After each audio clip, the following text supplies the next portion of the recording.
Ladies and gentlemen, welcome to a brand new episode of Full Steam Ahead. I'm your host, Zoe. Cantu is on the other side. Happy hump day on this beautiful and magnificent May 7, Wednesday night at 9:51 p.m. Central Time in Houston, Texas. Of course, this weather has been bipolar as hell. I don't know if you hit some rain this morning driving to work, Angel. I know I hit some. It was Yeah, dark. But then all of a sudden, during lunchtime, you go outside and you're like, damn, bright old sun, sunny, like if it didn't even rain hot. this Yeah, morning. hot too. Humid, humidity. That's it. That's the weather I don't like. That is that golfing weather. It is coffee weather though, but a little bit more Like chilly. the rain is not Yeah, golfing weather. Not even the humidity is golfing. yeah, like a little bit more chilly for me, a little more wind, and yeah, we're good to go. Yeah, we like to go golfing, and one of our buddies, he knows who he is, one of the best golfers out there. Yeah, whatever. But nobody wants to hear that. The Astros go 2-4 on the road is going to be the title of this episode on 256. The Chicago White Sox, obviously, they dropped that series, and then here goes the series finale against the Milwaukee Brewers. Luckily for them, they did win that game and prevented a sweep. I don't think the Astros have been. Oh, we'll take that back. They have been swept already this season. That was the one of the homestands Yeah, against the the Giants. Giants. Yes. Yeah. So, what do you think about this overall road trip for the Astros? Talk about the record real quick. 18-18. They outscored Milwaukee actually 13-10, and their road record now is 7-11. No pun with the gas station being there. But your overall thoughts on this road trip? What do you think about Houston's offense, the pitching, defense, all that type of stuff? What do you like? I I just think they need to do a better job of winning on the road. I know the Ash. It's kind of funny how things switched when the Astros won on the road. That's when they will win the majority of games, and now it's a different story. I think if they were on the road against, say, San Diego, Philadelphia, or teams like that, and they were to go 2-4, okay, I can see that. But they went against Milwaukee, who I mean, hats off to them, have a pretty good squad over there. But then the White Sox too. I think that's I wouldn't say a disappointed road trip, but I think that's one the Astros would like back. I think this is one that the Astros start going in there. They could have taken both series honestly and put themselves in a good spot, but unfortunately, it's baseball. That's what happens, and it's just yeah. I think they would like this one back though. Yes, the Astros have won one series on the road, and you have to go back to the early part of April against the Minnesota Twins. And really, one of those games, they looked like they were going to lose, but they were able to come back and defeat the Twins in, I believe, it was the series finale, if I'm not mistaken, um, against the Twins. Other than that, though, yeah, like you said, it's not a disappointing series, but it's a series that you would think the Astros would do a better job, at least against, like for instance, the Chicago White Sox. I don't know if you want to give it that part too, with Game Three being a rain delay, obviously turning into a rain out, and then they obviously lost the game. But pitching had its chance right there. They gave up 3 runs in one of those innings, and then the next inning they gave up 2 runs, obviously giving the White Sox the lead, and then obviously losing that game, dropping the series. Milwaukee, on the other hand, I mean, going into that series against the Brewers, there were, I believe, 19 consecutive innings that they haven't scored in Milwaukee at American Family Field. And all it took was a error being on the Brewers on a Christian Walker hit. He hit it to Tobias Myers. My God, I'm thinking of basketball right now. And he just didn't make the throw to second to get the guy out, try to get the double play. But the offense, it's been up and down, I will say. You can throw starting pitching too in this road trip. Hunter Brown kind of got hit off of early in the beginning and then found his groove of things. Ronel Blanco had a quality start. Framber Valdez from that series opener against the White Sox looked better in the finale against the Brewers. And then Hayden Wesneski, we'll talk a little bit more about him. But, I mean, it's kind of been like mediocre on starting pitching, the offense as well. You know, one of them games being Jake Myers having won the best series of his career, and just not finding that extra base hit that the Astros usually get from the past seasons that they always had. But overall, I think this is, like you mentioned, like this is a series they would love to have back. I think a road trip they would want to have back too, to at least win one of two being on the road. Absolutely. I think again. winnable series, like I said earlier, and then this is the against teams that have also have been underperforming offensively. And honestly, like the Astros made some of these pitches look like they were great pitches. Like prime example, Tobias Myers, who hadn't gone past 4 innings in the last 3 starts. I think they moved into the bullpen before starting against the Astros, and he did phenomenal. So it's just Chad Patrick's another one that he's been pitching great, but is he beatable? Probably, against other teams and stuff like that. But he just made him look good. Yeah, we can go back to the White Sox series against Jonathan Cannon, and that's the pitcher for Game Three. I mean,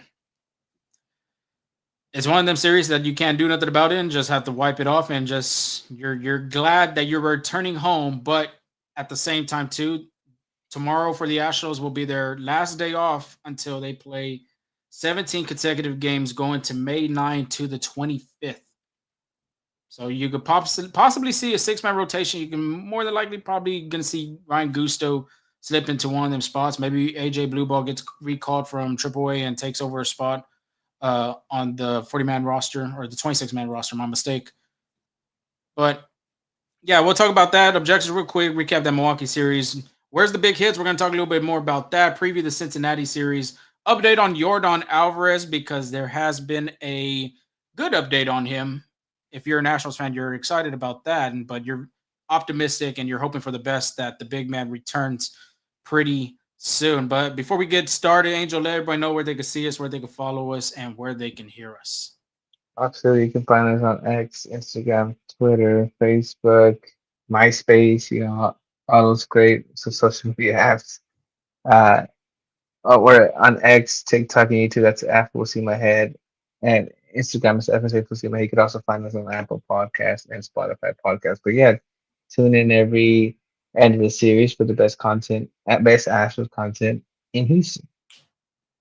Most definitely. We're going to get some content going down for the Cincinnati series and hopefully the Royal series when during this homestand coming up. So tune into that. Make sure you hit that subscribe button and that bell. Then you won't miss those videos. And get engaging in the comments. Let us know what's going on with the Astros. What are your overall opinions on it? Be engaging. We love that. But we'll quickly go through game one of that series. The Astros lose at 5-1 to the Brewers. The offense 2 for 6, runners in scoring position, 8 men left on base. There was a time that there was bases loaded. They didn't get the big hit.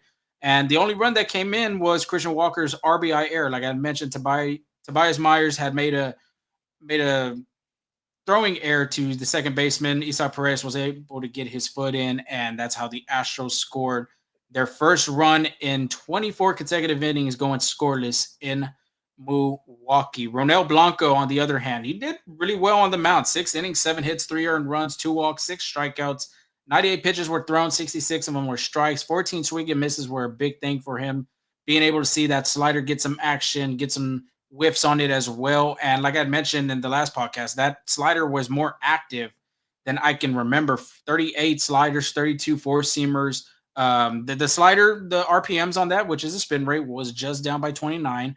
11 called strikes and whiff percentage on his pitch on that one. And a lot of thrown out of the zone to right handed hitters against that Brew Crew lineup. But the positive thing about this outing was this was the second of his last 3 starts, having pitched through 6 innings, getting another quality star in the book as well. And I think that's a very positive and optimistic sign for the Astros coaching staff and the pitching staff to see him continue to throw more than just 5 innings and having that lower walk rate. Yeah, I think a big thing is limiting traffic for Ronald Blanco. This is a guy that struggled with control. Those walks have been up, but that's already 3 consecutive starts with 2 walks or less. Yes, he did allow 7 hits in this last outing, but yes, was still able to manage it a little bit. But imagine a lot more walks, a lot more hits. That could easily be 4 or 5 runs that he could have allowed instead of 3. So being able to limit the traffic when needed, I think that's what helped Ronel Blanco, and that's what's helping him get these quality starts. I mean, like you said, Twitter last week, the quality starts, and uh, se- 7 hits in that stretch. The 7 hits he allowed against Milwaukee haven't been the most. Against Detroit, it was 3 hits. Toronto, 2 hits, right? And then just again, the biggest thing, the walk rate has been down, which is great.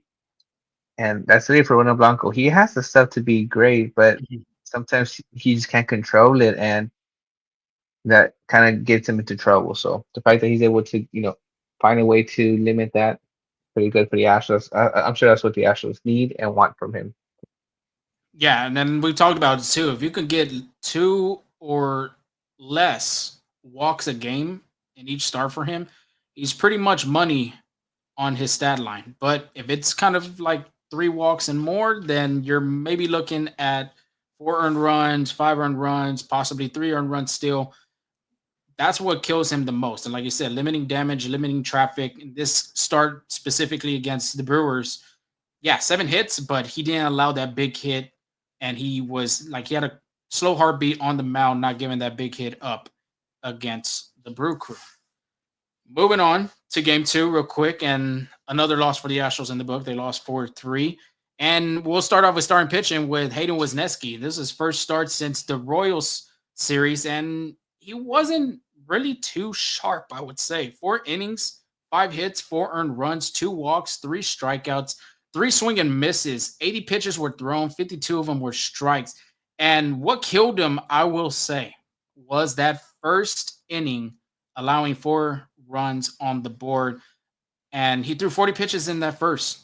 11 pitch at bat came from William Contreras. So that hurt him right there. And that at bat, that's a QAB in the book for Contreras. And I can't remember if it was Christian Yelich that I want to say it was Yeah, him. I was I'm not Yelich. 100% sure.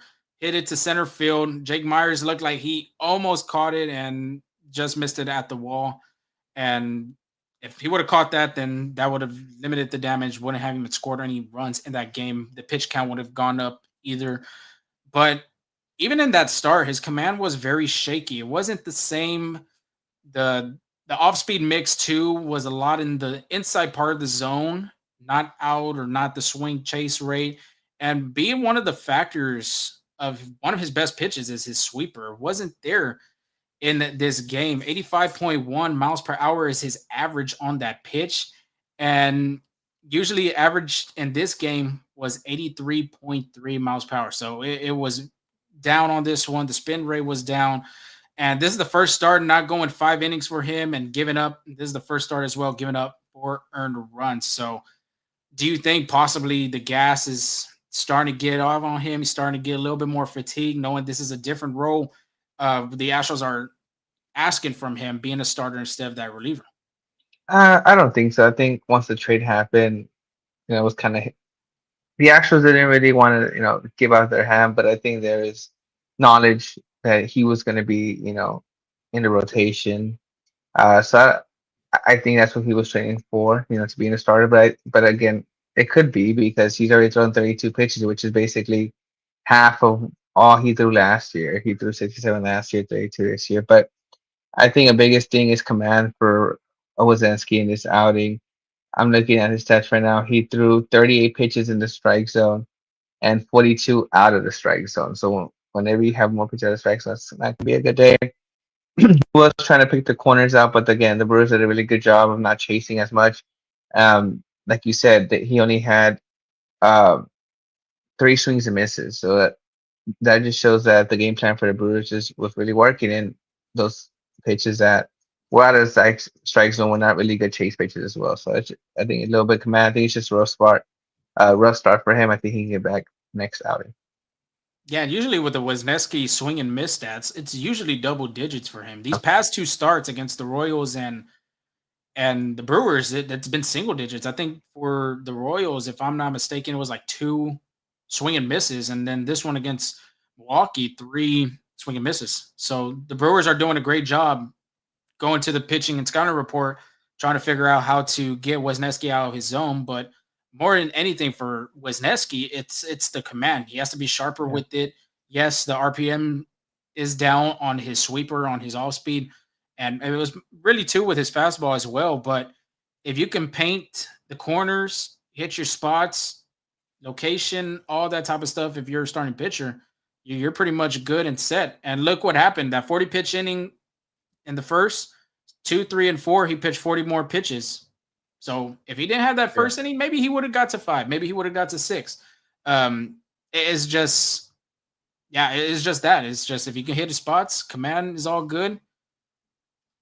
Should be an easy day at the office for him. Yeah, I think more likely hitting his spots that I was gonna touch on too, because if we look at his first three starts, six strikeouts against San Fran, five strikeouts against Seattle, and 10 strikeouts against the Angels, and that was and the most hits he allowed was five against the Angels in that 3 game stretch. Mhm. Now the past 3 games, he's only had he against San Diego 6 hits, 4 strikeouts. Kansas City 8 hits, 1 strikeout, and then this time 5 hits and 3 strikeouts. So the strikeout numbers have been down, and that was a big thing. Going what made the Astros excited about Wozniacki is the movement of his pitches and the deception that it had and Mhm. getting those swings and misses. And I think it's just like you said, just he's not hitting his spots, which is allowing more pitches to be out over the plate, which is making a hittable pitch, right? So I think once he can command the strike zone a little bit better, pick nibble on the corners, he'll get back to his old ways.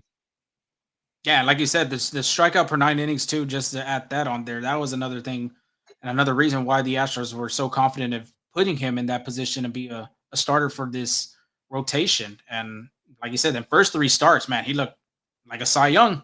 And then as of right now, strikeout rate is low, but you got to find different ways to allow your defense to play behind you, get that ground ball. Because more than anything, he's a fly out type of pitcher. You've seen Yeah. him allow a couple of solo home runs in each start, and for example, I believe that was against Christian Yelich had, or no, it was Jake Bowers that had a solo 2 run shot off of him. But yeah, if he can hit his spots and the command, I think that's really for every starting pitcher. But more than anything with him, command is there. You get your guys to swing and chase out of the strike zone. Then maybe that's why too. There's a lot of pitches out of the strike zone. I know there was 8 sweepers, if I'm not mistaken, that was inside the strike zone. Everything else was out for him. But more than anything, just command with him. I'm not too worried about it. Just like I said, just different roles for him from last year being in Chicago, now being in Houston, with a great defense behind him too. Let's not forget that. Yeah.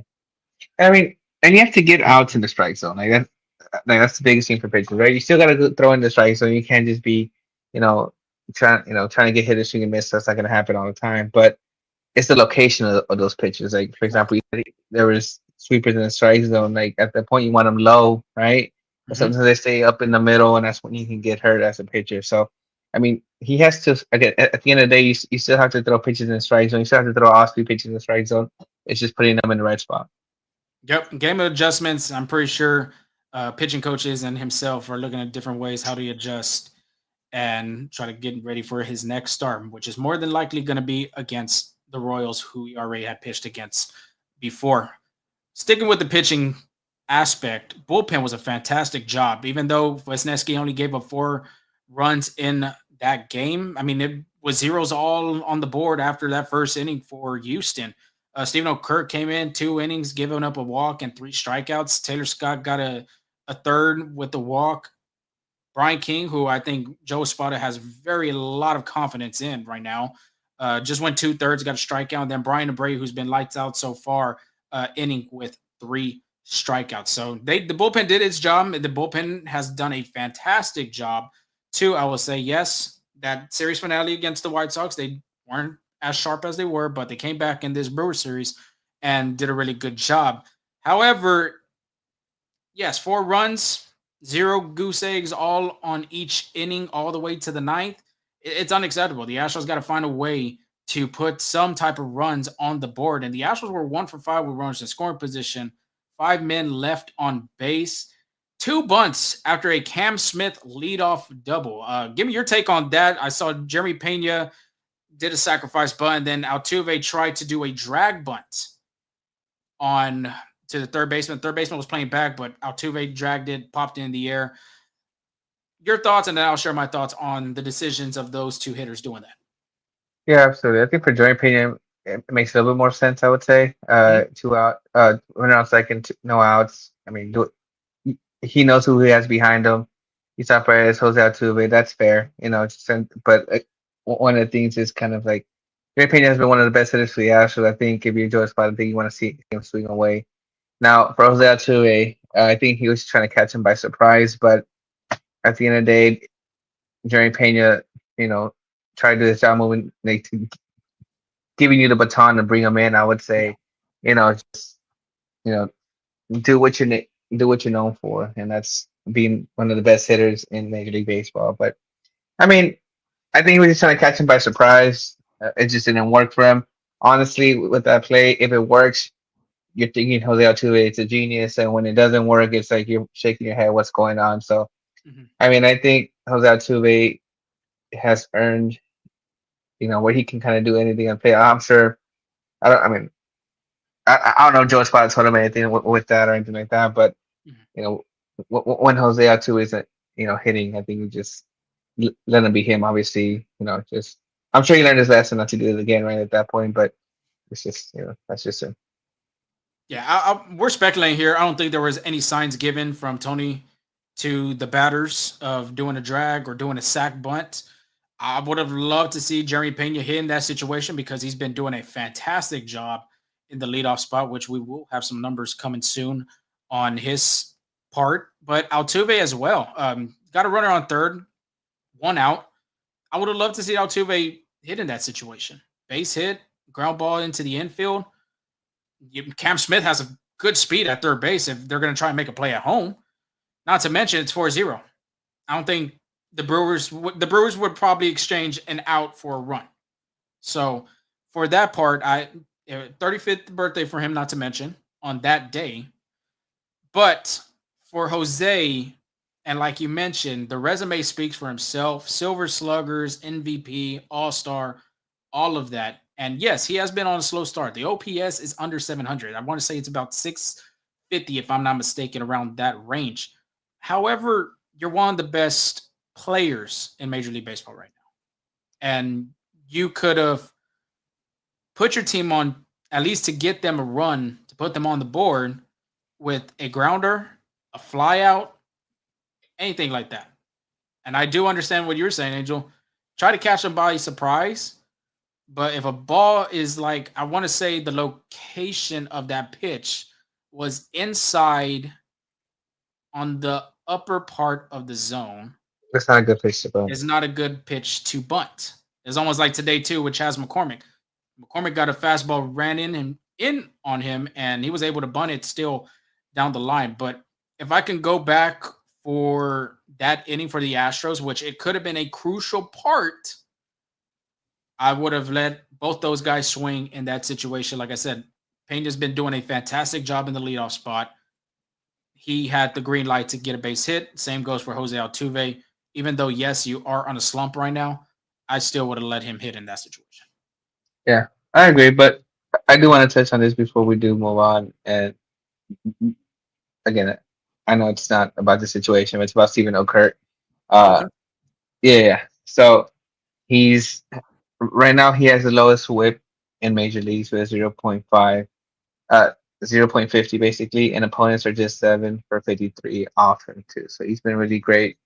But I just want to touch that before we, keep going and another way. But I mean, I agree with with the. I mean, I don't agree with Jose Altuve's decision, but at the end of the day, Also, feel free if you want to jump in on this. Feel free to leave in the comments too what y'all think about the situational hitting in that spot. yeah. But I mean, Jose Altuve is gonna do Jose Altuve things. Like I said earlier, if it would have worked, you would have been thinking, that, great play by Jose Altuve. It's just unfortunately for him, it didn't work. So, what did you want to ask with Stephen O'Curr? I thought you were going to ask something No, about that. no, no. I just wanted to add. Oh, add. I Hey, thought you had said ask, and you wanted it no, was my a bad. question And I about just him. no, no, no. I just wanted to add that he's been really great and stuff like Yeah, that. honestly, all the southpaws in that bullpen have been doing phenomenal. Ben Souza, Brian King, like I mentioned already, Josh Hader's having a good season coming out in that closer role, and like you said, Stephen O'Curd, who's been a hidden gem so far for this Houston Astros bullpen. So, but like I was saying, with Jose Altuve, if you would have got that run in, next thing it's a 4-1 ball game because in the seventh inning, Brendan Rodgers hits an opposite field 3-run shot for his first home run of the season and as a Houston Astro. Think about it right there. It would have been 4-4, brand new ball game in that situation. However, it would be 4-3. And then the base running mistake. I think it just wasn't a good day at the office for Jose Altuve on his birthday, sadly, for him. Base running mistake. William Contreras blocks the ball, kind of goes to the right of him. I think in that part in that situation. Altuve thought it had a little bit more spin and it was going to get away from Contreras, but it did not. It was like maybe about 2 feet away from him. Grabbed the ball, fired it a second, got Altuve out with, I think it was one out with a runner on first. So, She's trying to put himself in a scoring position at that point. Thought it was a good pitch, but Contreras made a really good throw, and they put the tag on him. yeah, not to mention Contreras is one of the best catchers in not just in the National League, but Major League Baseball. However, I do agree with you. I know what Altuve was trying to do, trying to put him in scoring position, 1 run game. Isak Paredes, especially at the plate, who gives up good at bats. You would have loved to see that, but end of the day, Astros just didn't get the job done. That would happen. Ninth inning came around, didn't get nothing going. So Astros were at that time going on a 3-game losing streak. They knew they had to win to have a happy flight going on Wednesday to Daikin Park later on in the weekend. And they did that just right. Game 3, they won 9-1. And let's start off with the offense real quick because we talked about where this team needs to be regarding on getting extra base hits, doubles, triples, home runs. That those are extra base hits. And sure enough, Houston did a really good job of that today, getting 4 extra base hits. Zach DeZenzo RBI double, Jeremy Pena double, Yainer Diaz RBI double, Jeremy Pena 3-run homer. And that's why you saw the score go up to 9 runs. Them other 2 games, 1 run, 4 runs, 3 runs, yeah, that ain't gonna do a lot if you don't have a lot of extra base hits in a game. And sure enough, the Astros were able to do that. And going into this series finale, the first 2 games combined for the Astros regarding of the extra base hits, they only had 3 in the first 2 games against the Brewers. They were able to get 4 extra base hits in this game. Well, it's So, crazy. and what helped Houston too in this game was a vintage Cy Young looking Framber Valdez. And we talked about in the last started on that recap against the White Sox. What Valdez are you going to get? Are you going to get 7 innings of 1 hit baseball, 1 earned run, no earned runs? Or are you going to get the Framber Valdez that does 5 innings, 6 hits, 3 earned, 4 earned runs, 2, 3 walks? And sure enough, the Astros got the Valdez that they really needed in this game to avoid a sweep. 7 innings, 3 hits, 1 earned run, 2 walks, 7 strikeouts.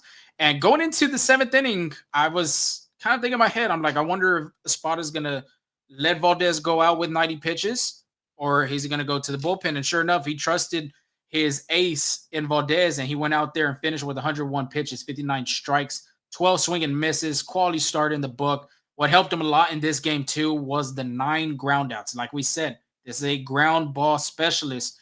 And when you get so many ground balls like that, because if I'm not mistaken, the White Sox, he only had 4 groundouts, 9 groundouts in this game. He picks up his first win since opening day. I know that had to be a relief for him, finally getting a dub in the books in his stat line.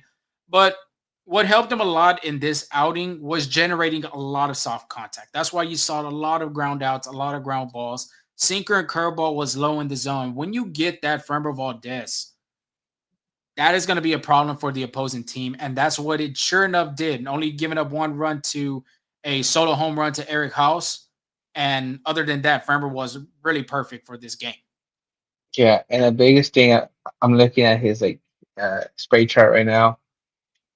Yes, there were sinkers all over, like some in the middle of the plate, but what caught my attention is those low corner sinkers. That's what's been missing from Framber Valdez. You said he generated a lot of soft contact. Well, you get that from having a sinker that kind of hits the low corners of the plate. He did that. His curveball was even more deceiving. Also placing the changeup right in the corners too. So there wasn't really any changeups out over the plate. Good. They either miss low or hit the corners, which is what you want for that. So being able to kind of use his whole arsenal for that, sinker better located, curveball better located. That's what happens when Framber does is on his game. Like you've been mentioning in the previous part of consistency, Framber does have to do this again in the 5 days, like being able to get a feel for his pitches. But sometimes it just takes one start. I know for Framber is kind of tricky because he has one great start, one bad start, one great start. Yeah. And it's just again finding that consistency again. I think if we can do 2 more of these, or 2, 3 more of these in a row, I think you can say Fernando Valdez could be back. Yeah, Framber Valdez brings his ERA down to a 3.94, so he's back in that three category. The interesting part, like I just said for Wisniewski, is going to be adjusting. You pitched a gem against the Kansas City Royals over there at Kauffman Stadium. Is he going to pitch another gem? Is he going to make the adjustments? Because knowing that the Royals, they're probably going to make adjustments going into the scouting report and the pitching report. Can Framber Valdez adjust, stay consistent, and not lose command of his sinker and his curveball? Like you said, that's his bread and butter. If them pitches are well located, then he shouldn't have a problem going against the Royals. You see, but the thing is, what makes Fernando Valdez even more impressive is that the Royals know what's coming. They know what's coming. It's a high dosage of curveballs and sinkers. But the thing is, sinkers are hard to hit when they're located low in a way, like low in the strike zone, Agreed. because the sink generate a lot of ground balls, right? That's what makes his thing. So even if they know what's coming, if he can locate his pitches, he'll be great, right? It's just that when he starts leaving them all over the play, or they don't get enough break as as he wants to, I think that's when he starts getting in trouble. But if he can just locate his pitches, even though he's seen the Royals, like I guess second start against the Royals, I think he can still be effective. It's just location of his pitches. Yeah, and he threw a lot of sinkers and curveballs. 45 sinkers, 32 curveballs, and the That's rest was basically off speed, changeups, slider, and the yeah. least pitch that he threw was the four seam fastball. And I just pulled up real quick on his Royals stat line, which was that gem against them. A lot of sinkers, 48 sinkers, 25 curveballs, 18 changeups, five sliders. Did not throw one four seam fastball, which usually he doesn't throw a lot of four seam fastballs to begin with. But I'm pretty sure he's going to have to make an adjustment. Like you said, these Royal hitters know what's coming. A lot of hitters know what's Mhm. coming when they face Framber Valdez. You're going to see the curveball and you're going to see a sinker. Which one is going to be the best pitch? It just comes down to Framber being consistent, hitting his spots, and having command of those two pitches that he calls his bread and butter. Yeah, yep. I mean, I agree with you right there. So should be interesting to see that. But the Astros will return back to Daikin Park on Friday to face the Cincinnati Reds, which is another NL. Man, they've been playing a lot of NL Central teams lately. Cardinals, Brewers just now, and now they're fixing to face the Reds this coming weekend on Mother's Day weekend. Should be awesome for all the mamas out there. But overall thoughts, real quick, before we go to the preview. Jake Myers, what a road trip for him. He's doing it on both ends, defensively and offensively. Made a great defensive play in game three.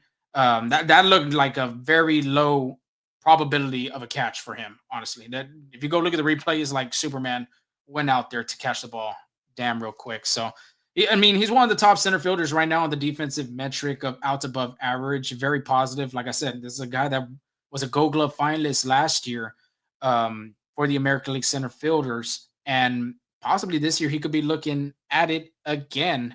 But from the defensive, the offense, 8 game hitting streak right now. He's 47, 476 batting average on the road, 4 extra base hits as well. And yeah, not a lot of hits in this Milwaukee series, but a lot of hard contact was possessed by him. I don't know if you saw that game. It was game two. That was against Myers as well, or McGill, my fault. Fastball right down the middle. Man, he just missed it. It was a dead shot to center field. And I thought it was going to be either at 405 or it was going to be at the wall. And sure enough, maybe 2 feet away from the wall. It was definitely on the warning track. But Jake Myers is looking at the ball really good. And if you're a Nationals fan, that's very excited to be about, especially if he could contribute in that bottom part of the order. You're on mute. Yeah, I think if he pulls that pitch, it's a tie game right there. But obviously, it's the deepest part of the field. But this is what you want to see as Astros fans: is getting that what the Astros need. What's different between like this lineup in 2019 is they had a deep lineup in 2019. Eight and nine hitters were getting RBIs, and I think this is what if Jake Myers can do that at the ninth, eighth spot, wherever he's at in the lineup, I think that's a plus for the Astros. Kind of help that top of the order when they can't produce, or when they're slugging, like struggling. Sorry, but having Jake Myers hitting is a big, big, big plus for the Astros.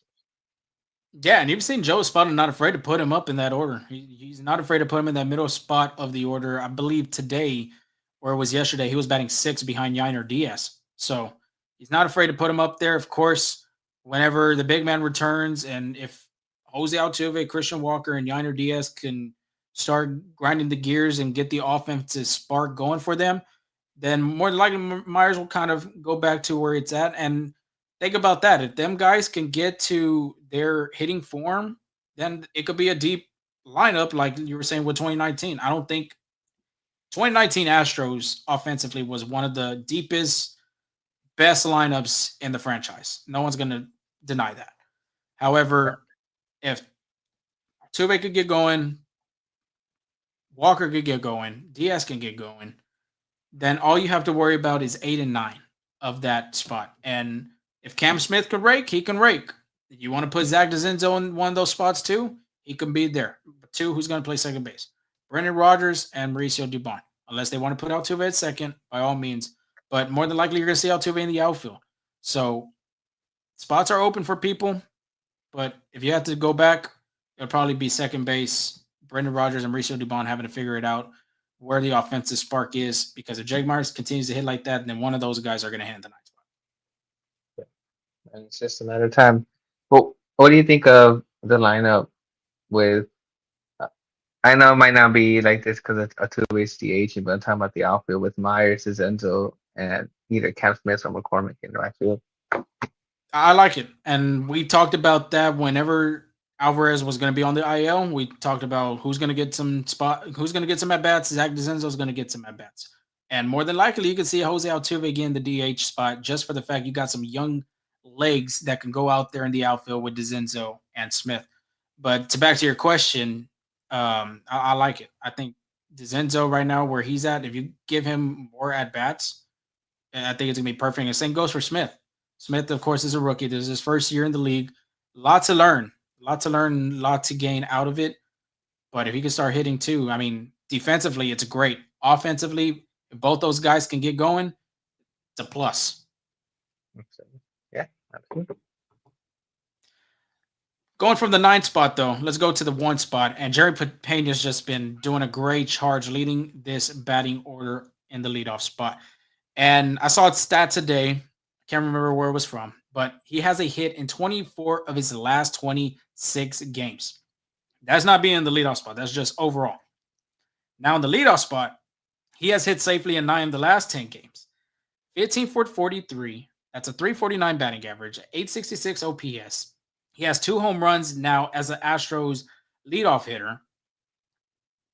I think a spot of putting him in that top part of the order, Jose Altuve as well being vocalized and talking to Espada about potentially giving him that time to put him in the second spot because, of course, from the run from left field to the dugout and then having to already get to the plate, it helped a lot. And Altuve's going to get going. We already know. We talked about that during the recap. He's going to get going. It's just a matter of time. Once he gets going, the way Paredes has been producing, his at bats have shown that there's a lot of promise, an all star as well. Man, this lineup could do damage at least from the top part of the order. Yeah, and I think a new streak might be a new record might be on the verge. I know Altuve is kind of chasing Craig Biggio with the leadoff home runs, but Jerry Pena has been looked good at the leadoff, and that might be his position either this year, next year, especially whatever happens with Jose Altuve. Jose Altuve moves back to second, and I think you could see him back in the leadoff spot. But if in the next few years you're gonna see Jose Altuve at the outfield, then this is Jerry Pena's leadoff spot for the rest of the time. So it'll be interesting to see how he does, but so far so good. I think he can continue this role even to next year. I think he's Jerry Payne is off to a great start. I think right now he's having an all-star season, and I'm not saying that just because he's the Astros. He's looked really good, both defensively and offensively.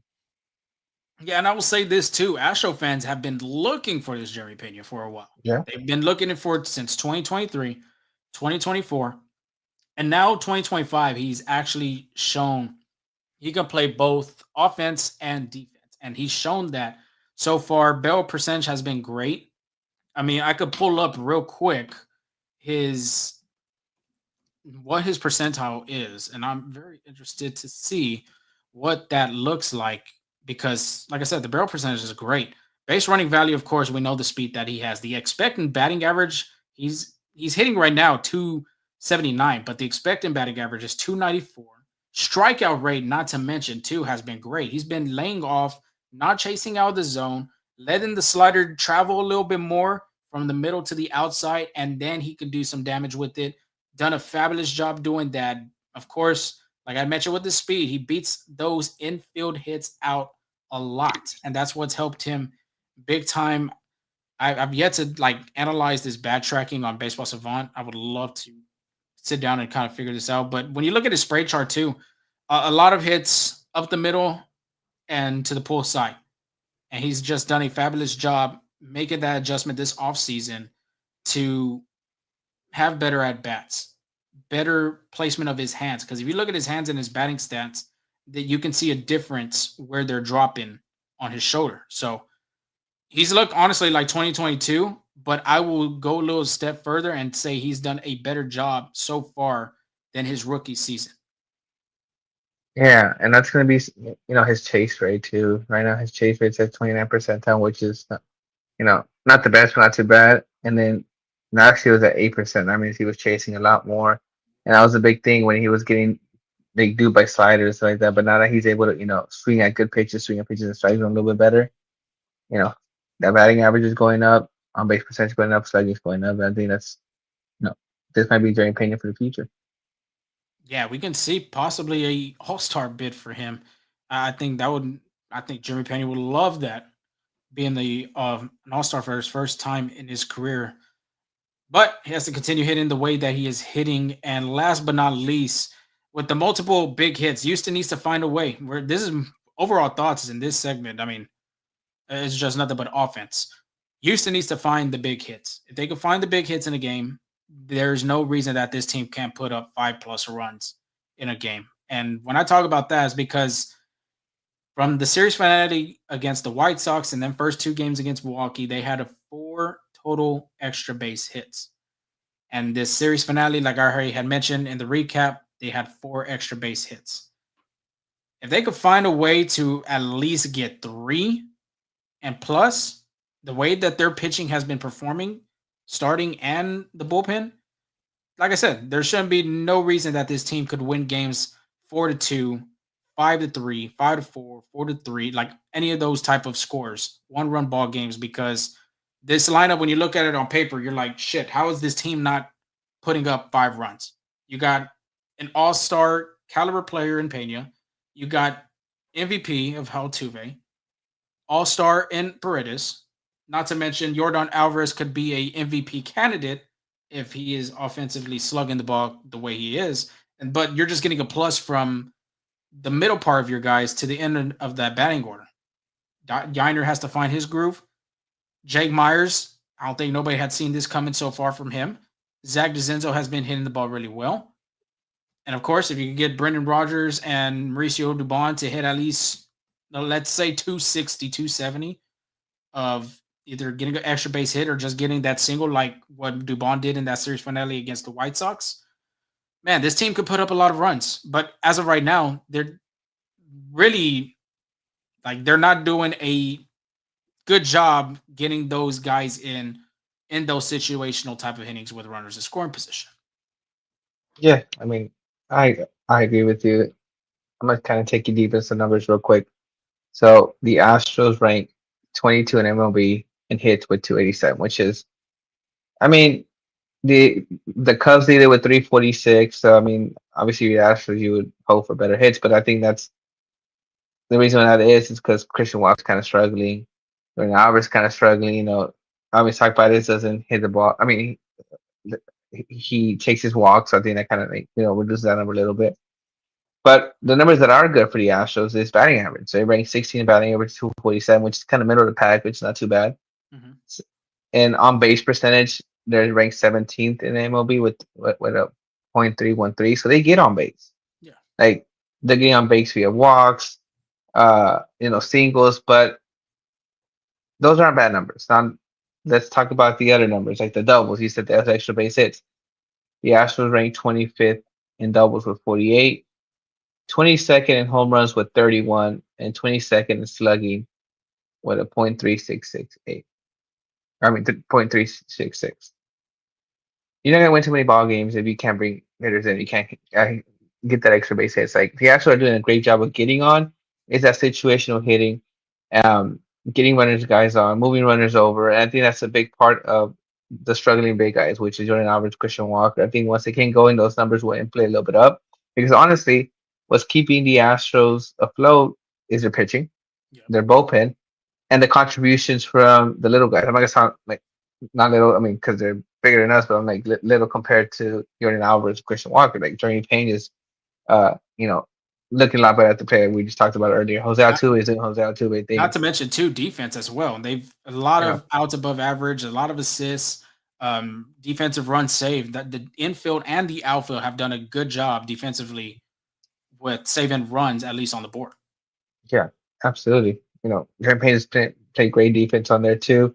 The resurgence of Jake Myers too is really helpful. Without those guys, you're looking at a team that's way below 500, probably like a repeat of last year, right? So this is a good team. This is a good team. Those hits will come, and it's just a matter of when. And once they do, once the Astros find their stride offensively, I don't think their pitch is going to go anywhere unless, you know, I'm sure the Astros, unless an injury happens, right? The bullpen, I think, is going to continue doing what it's got to do because they got reinforcements. Even if one's struggling, they still got Forrest Whiteley waiting to come back. Sean Dubin's still rehabbing. Once Caleb Christian Porch is Javier, coming back too. exactly, Caleb Board as well. Once I know the Astros are going to a six-man rotation with this stretch, but after that, you probably either have Ronald Blanco or Ryan Gusto in the bullpen to add, like, you know, a little bit of help there too. So the Astros have the guys to be a postseason team. It's just those hits need to start coming along, and I think this is nothing new with the Astros starting slow. But I'm sure as Astros fans, you see it every year. You want to put your heads up, but I think you just gotta be patient with these guys, you know, and I think they'll find it. I think Christian Walker will find it, Jordan Alvarez will find it, and those numbers will, those runners in scoring position will inflate. Uh, Yeah, I agree. And a lot of people are asking for like dismissal of hitting coaches and firings and layoffs and all this other stuff. I mean, at the end of the day, those guys can't go out there and swing the bat for them. And Walker being I don't know if he already has 10 years in the league, but being a veteran for sure. Jordan Alvarez as well being one of the best hitters in the game. Yiner Diaz had a 300 batting average season, hit the ball really well too. Not to mention just got to make adjustments, and that's the only thing with them right now is just adjustments. They just have to make an adjustment with Jordan Alvarez's injury. Maybe some of this rest would help him with his swing. Maybe that hand was bothering him during. We don't know how long. We could be speculating. We could be months, maybe spring training. Like I said, we're speculating, but at the same time, rest is going to make his hand heal. That's why the Astros did not hesitate to put him in the IL. Then he could get that rest, and then he could come back with a fresh new start. So, not to mention, like you had said already, this team is a slow starting team, and of course, Astro fans expect they have high expectations. They think this team should be already, let's say, like the Tigers record right now, who have the best record actually in the American League or the Yankees actually do, but 22 and 13. That's where Astro fans are wanting this team to be, and it's just going to take some time. Of course, it cannot take a long time though for this team to get going. They have to get going pretty soon because, or honestly, we're almost done with a third of the season, and next thing you know, before you know it, it's going to be All Star break time. So yeah, I mean, it's a matter of time, and I think they just gonna slowly find it.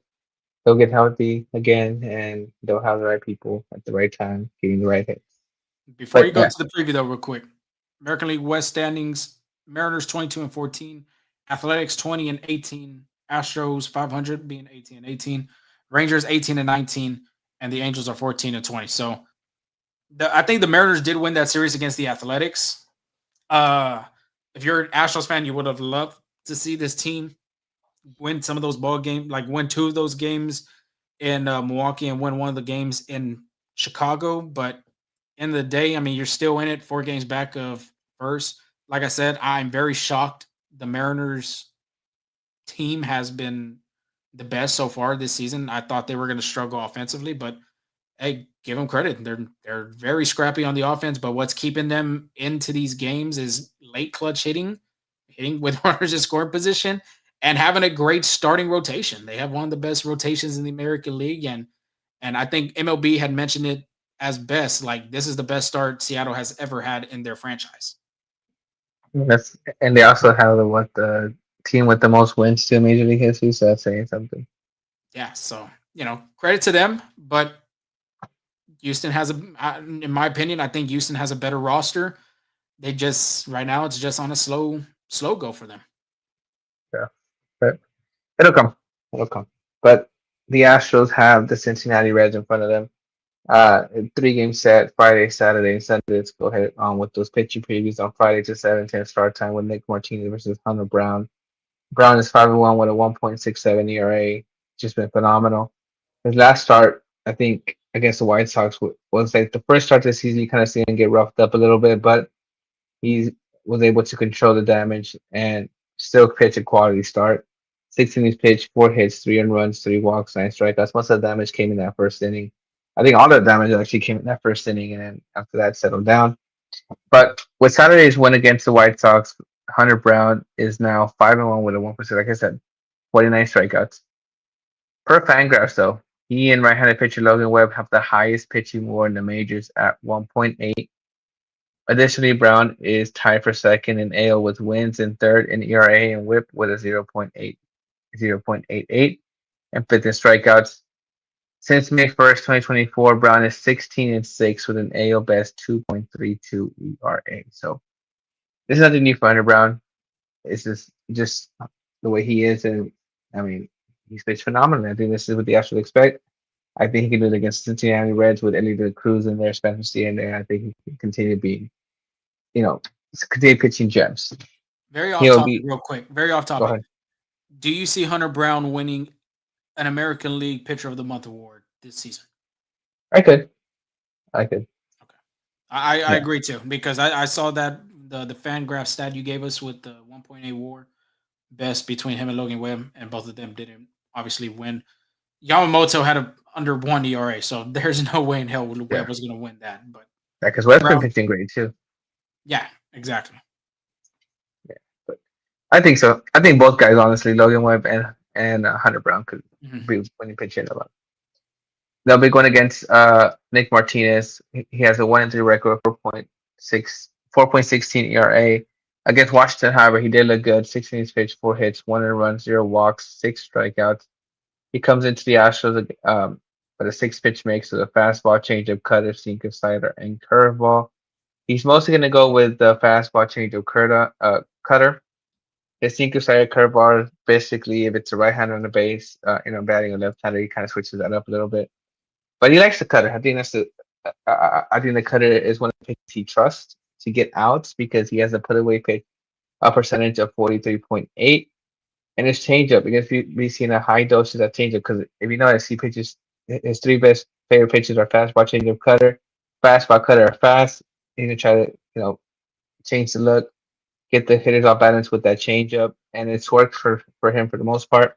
He has a 39% whiff percentage on the changeup and a 1.88 opponent batting average on the changeup too. So a heavy dosage of changeup. I think that's what's going to be kind of little topic of this thing. So we have seen a lot of changeups with the first game and the last game. Yeah, Saturday though, it's a 6:10 start time. Brady Singer versus Lance McCullers Jr. Lance McCullers again 0-0 record, 0 ERA after his first start. He did only pitch 3.2 innings against the White Sox. He allowed 3 hits, 3 walks, 4 strikeouts. It was a great start for Lance McCullers. Positive outcome, positive start. It was his last. Yeah, he has last pick 2022, but it was great to see Lance McCullers back on the mound. And I know it's not a stat line Astros fans would probably want to see just 3.2 innings pitched, but it's gonna be a process with him. I wouldn't be surprised this time if he goes like less than 5, like maybe 4 innings. But I mean, I wouldn't be surprised, but I also wouldn't be too shocked if he does go 5 innings, right? So it just depends on his pitch count, how he does, inning by inning. I think it's good to see. I think he'll like to limit those walks a little bit, but hey, just coming back. This is only his second career start against the Reds since the Astros moved to the AL. They don't really see the Reds that often, which was May 26, 2022. He did pitch really well against them in that outing. He did get the no decision, but he did have a 2.70 ERA. He did go 6.2 innings. He only allowed 8 hits, 2 runs, and 6 strikeouts there. So I'm just sure for National Cutter, he's just got to be back on the mound again, especially back home Mhm. against in with the Houston fans all around. And I'm sure he'll get maybe a standing ovation as he steps to the mound again. Just Astros fans are excited to see one of the pitchers back.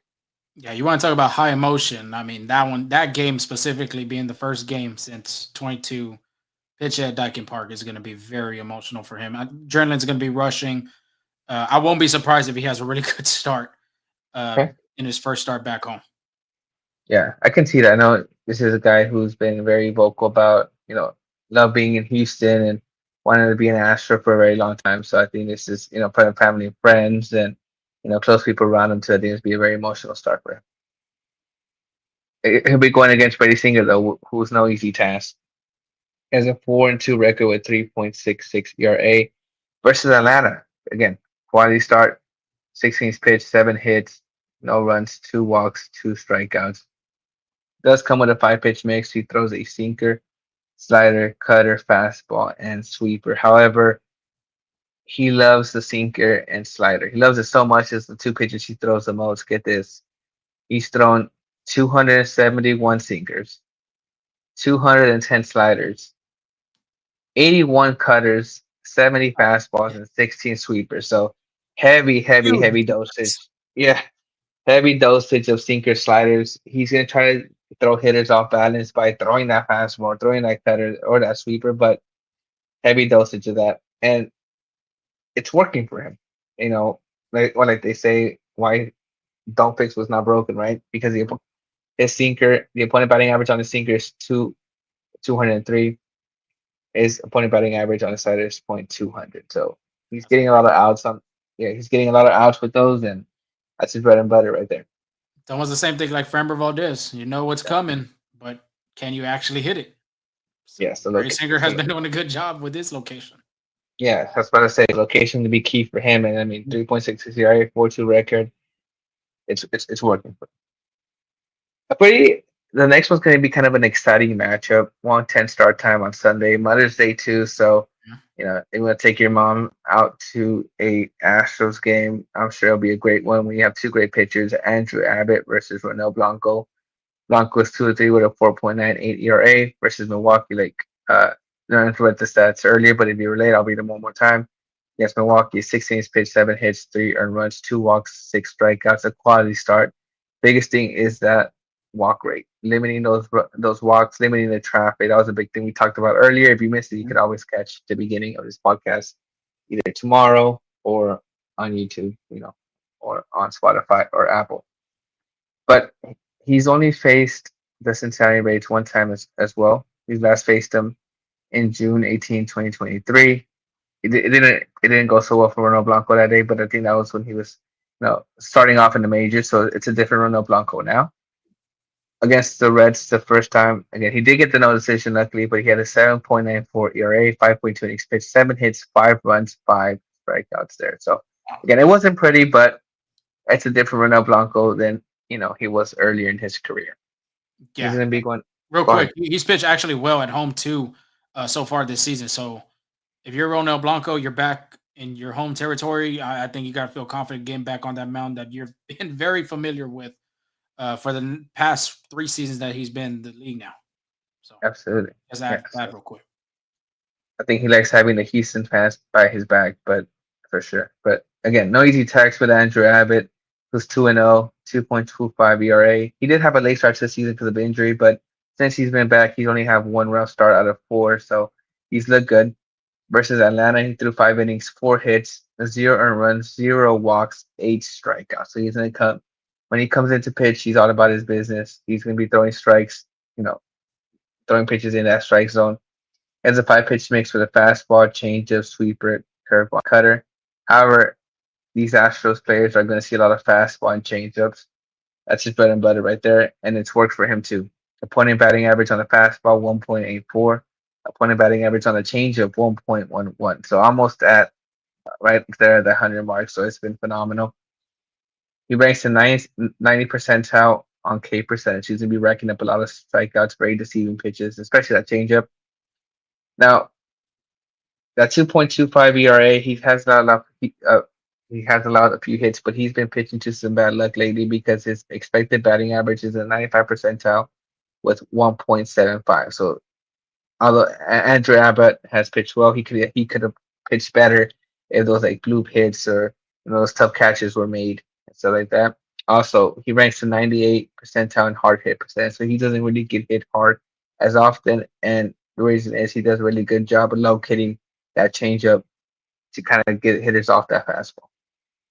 Yeah, this is going to be an interesting series. If you're a Nationals fan, you feel really confident, really good this coming weekend because you have Hunter Brown, who's been pitching like a Cy Young. Lance McCullers Jr. is coming back and his first start to Dyken Park, which is very exciting for not just him, but for Astro fans being able to see him pitch back on the mound. Like I said, I think it's going to be a ruckus atmosphere at Dyken Park for Saturday night. And then, of course, Sunday, yeah, Andrew Abbott and Ronel Blanco, that's not like two aces going against each other. Andrew Abbott, though, like you had mentioned, Angel, great numbers. I'm pretty sure that, honestly, besides Hunter Green, because Hunter Green is the ace of that staff, Andrew Abbott has to be second behind him because he's been pitching really well this season. And Ronel Blanco, like I mentioned, he's pitched really well at home compared to being on the road. On the road, he has an ERA over 7. Being at home, it's a 3.74. Yeah, it's not strong, but pitches really well in Houston. It'll be interesting how Houston plays against this Reds because, of course, you're going to see Ellie De La Cruz coming here, as well as, I mean, help me out, Angel. Spencer Steer is going to be here. Yeah, Who else? India, Jonathan India, Jonathan India. another one there. Matt McLean's another guy. So Yeah, it's a lot of young talent on that team. But this is a team that's very confident with a veteran head coach, not to mention Terry Francona coming out of yeah, retirement to manage this squad. So I believe their record too is 19-19. They're just at 500, just like the Astros. So it's going to be a great series. However, if you're an Astros fan, I think you got to be optimistic of your chances on winning on Mother's Day weekend. yeah, absolutely. And something to look out for pitchers, honestly. I think pitchers are going to want to limit the traffic on the field at all times because this is a team that has speed. Speaking with Ellie Cruz right there, right? Oh, So, there we go. uh, the Cincinnati Reds are actually fifth in stolen bases with 42, so they're not shy of taking that extra base. And with the Astros struggling to controlling that run game, especially with you see the thing with Hunter Brown is he throws fast and helps the catcher out, but he also has that long leg kick even with runners on. So I'm sure going to be testing him, testing all those pitchers honestly. Renault Blanco, Yeah. Lance McCullers too, so they can limit the walks, limit the hits. It'll look good on paper, but this team's not afraid to take that extra base or get themselves in scoring position by stealing a base. You make a great point. That is very that was a good catch on your part because honestly, I can see the Reds stealing 7 bags this series. If especially with Deli De La Cruz, he can And just then steal Cruz 3. alone, Yeah, exactly. He could just steal 3 or 4 by himself. But if they're fifth in the league, more than likely you're going to see a lot of runners taking off from first to second, even to second and third. I wouldn't be surprised. So it's going to be a huge test for Yiner Diaz behind the plate. Even if Victor Caratini gets the time to catch behind the plate, they're going to have to be on their toes. Pitchers, on the other hand, have to do a slide step or something to get them out of out of out of the other team's groove. Whoever's still in the base or whoever is on base for them. So they're going to have to do their homework and they're going to have to make an adjustment, just like all these other things. yeah. And again, easier said than done. Like I just said, they Yeah, ranked fifth exactly. stolen bases, but get this, they're also ranked 10th in hits. So they're gonna get on base with they rank 10th in hits, and they also give me a second, rank 7th in walks as well. So they do what they can to get on base.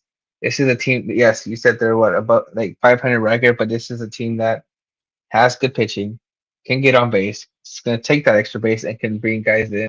So a tough matchup, but the Astros have played better at home. So I guess both teams are in their environment where they can succeed. It's just to see who comes out. Okay. Yes, sir. But I guess the biggest news for the injury updates is going to be Jordan Alvarez. This is the guy that the Astros, I'm sure, heavily missed in the lineup. I kind of touched on that last year. I'm sorry, last podcast. It's not that yes, he's been struggling, but just the threat of having Jordan Alvarez in the lineup goes a long way. But they did get some good news. Per Brian McTaggart, the results of an MRI showed that Jordan Alvarez has a muscle strain on the top of his right hand, and he just needs some rest. Espada said they hope it won't be longer than the 10 days he will be on the IL. Joe Espada also called it good news. So I guess if you're an Astros fan, you're kind of uh, excited that Jordan Alvarez is going to be back and just a sigh of relief that it's nothing major and that, they're taking precautions early. Just like, again, I mentioned that podcast, just better do it now than letting him play through it and it becomes something worse than it actually is. So I think Jordan Alvarez should be back in the Astros lineup soon. Yeah, if you're Houston, you're hoping he returns before. I'll be honest with you. I don't think he comes back the Royals series, but you're hoping he goes with Houston to Arlington for that 4 game series against the Rangers. When is he eligible to come back? So he was retroactive on May 3rd. So do the math. 10 May 13 would be his first day off the IL, and that is on a Tuesday versus the Kansas City Royals. So I mean, there's a chance, and it's Sure. at home too, so you don't have to travel or catch a flight or anything like that too. So there's a chance. Maybe that Wednesday, if anything. Just give him that off day, maybe more than likely on Tuesday.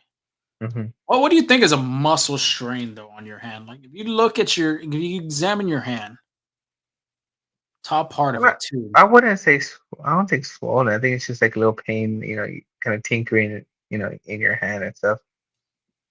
We're not doctors, but I'd be very interested to feel at least what kind of pain that feels like. Scale like on a scale of 1 to 10, you know, 10 being the most painful.